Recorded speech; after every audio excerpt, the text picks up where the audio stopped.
All right, we're still in May. I'm actually reading pretty fast right now.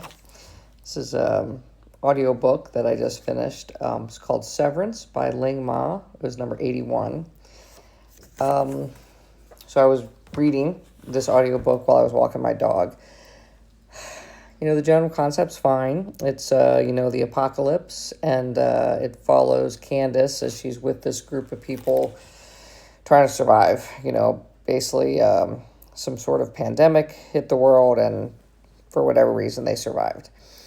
The book goes back and forth between them trying to survive this pandemic and sort of her earlier life and what was going on leading up to that time. I think, for me, I only gave it a 2. And it got a low rating because it got so bogged down in these details that just were too much for me. Candace worked for a publishing company, and her job was to help publish Bibles. And it went on and on about all these details about these different things that she did with the Bible. It just went on way too long. It got too bogged down in these details that I just didn't care about, and it didn't push the story forward. So for me, not really a recommend. I gave it a 2, like I said. All right, book 82 is Exordia by Seth Dickinson. And, this was also a good concept. It's 2 aliens that are on Earth. One is a rebel, and one is the government or chasing this rebel. And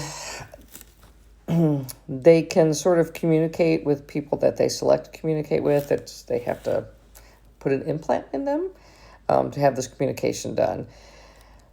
And the story, obviously it escalates to a kind of not so great interaction with other aliens or the same species that come in a big ship. And it sort of turns into either you do what we want or we're going to destroy the planet. And the problem with this book for me, I gave it again a 2, is it get really bogged down in trying to explain how some of the alien technology worked by, this crazy math and prime numbers, which I think the author even admits wasn't reality. It was just something they made up. But again, it went on and on and on, and it didn't care. It didn't push the movie. It didn't push the book forward.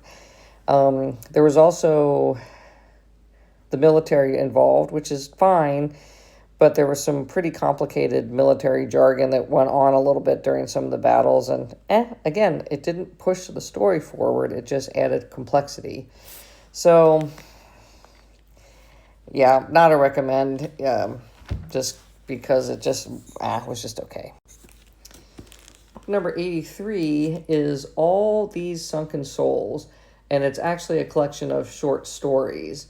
This was excellent. I would say well more than half of the stories were very, very good, and the rest of them were good. They were just, maybe not as compelling. I ended up giving this a 4. I thought it was, obviously reads very fast because it's short stories, but the stories were good. So if you're into horror and you like short stories, I definitely would recommend it.